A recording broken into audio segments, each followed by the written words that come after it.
going to be talking about skimboard selections. As you can see here, I got several different types of skimboards that are on the market and what you could actually build on your own. Today I'm going to be starting with wood boards. Wood boards are for the beginners. If you're looking into getting into the sport, you can go pretty much to any surf shop, any sports authority, big club, whatever is around your house that deals with like outdoor sports and stuff like that. You can pick up a wood skimboard. One thing you're going to want to keep in mind, if they do not have a chart to like determine what size board you're going to need for your weight, because like as you can see here, these boards are two completely different sizes and completely different styles. This board I do use when I want to ride wood, and very effective. If you can see, this board is almost double the size of this board in length. One thing that you're going to want to think about with wood boards is width. Width comes into factor a lot because it has to do with spreading out your weight. If you try and ride a thinner board like this and you're trying to just start and say you weigh a lot, you're not really going to be able to stop and, stop and pick yourself up off of waves and do tricks and things like that. So this board you could probably pick up at a sports chalet or sports authority or Big Five or fiberglass or wherever they sell sports stuff for probably around 20 to 25 bucks. That's a pretty good deal to start. This board, on the other hand, is a little bit higher end wood board. This is a Victoria Woody. I don't know if you guys can see it, but it says Victoria right there. It doesn't say Woody anywhere, but it says Woody because it's made out of wood. This board is a great beginner board after you go from that. It's made out of just regular old wood and some paint. As you can see, they painted their design on, and just what is it called? Lacquer over the top. Pretty decent board when you're learning how to do pop shove 360s. This is normally what I warm up on when I first start skimboarding in the morning. Great board. This board you can pick up anywhere from 40 bucks to 80 bucks. Depends on, once again, your size and what style of board you're going to need or you like to ride.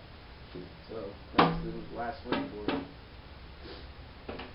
Moving on to the next thing. Say you mastered wooden boards, but you can't afford, say, Victoria Foamy, which is a beginner fiberglass board.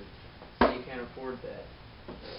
Then you would have, if you want to, you can look for used ones. If you go to Victoria Skimboards in Laguna Beach, California, they sell used foamies, used ultras, all types of stuff. Just go look at the used section, maybe they'll hook you up with something.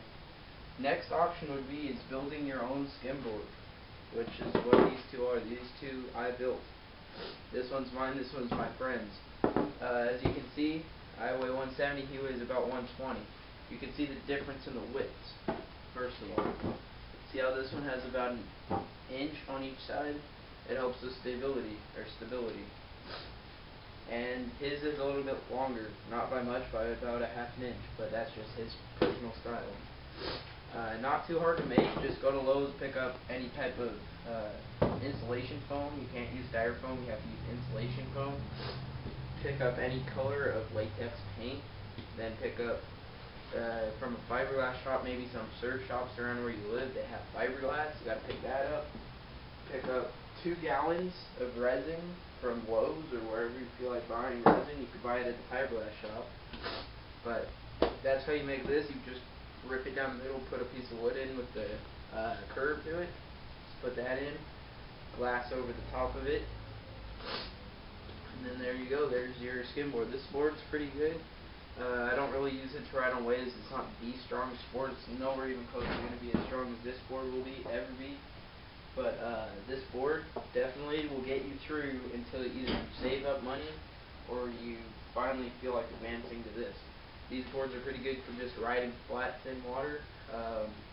Learning how to do pop shove it, 360s, 180s, ollies, stuff like that. These boards are pretty nice. They hold up well. I've been using this quite a lot at the beach this summer. The waves aren't that good. Costs you about 90 bucks to make it. Maybe a week to make it. Costs 90 bucks to buy all the materials for it. You have enough to do 2 boards, so maybe you and your buddy could be a fun project to do. put on stickers, paint it any color. Make sure you use latex paint. Do not spray paint it. You have to use latex roll-on house paint, exterior gloss. So, if you guys have any more questions about this, just send me a comment. Say, I have a question on how to build my own board. And then I'll just post a video, or I'll post a link to one of the videos that I saw on YouTube how I made them.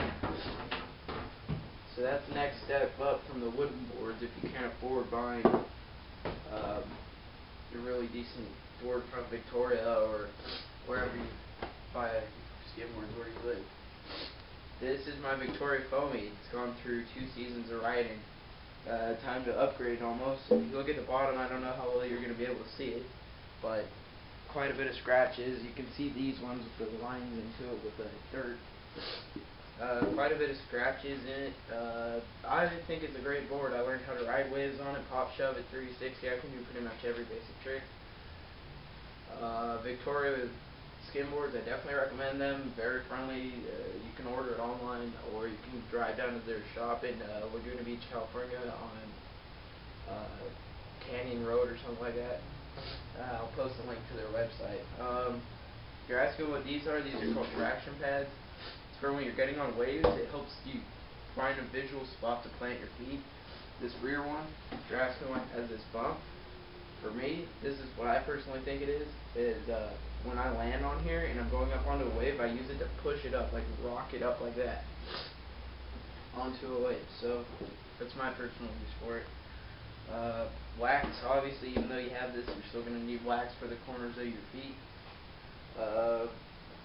This board, with this setup, is probably around $250, maybe $275, depends on where you go. If you buy it straight from Victoria, they're going to probably hook you up like they hooked me up with my traction pads, because it's my first really good board that I bought from them. This is Victoria foamy.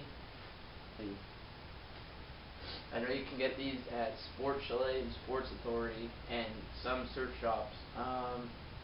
Around there, they normally mark them up. Just the board alone at Victoria is like $180 or $190.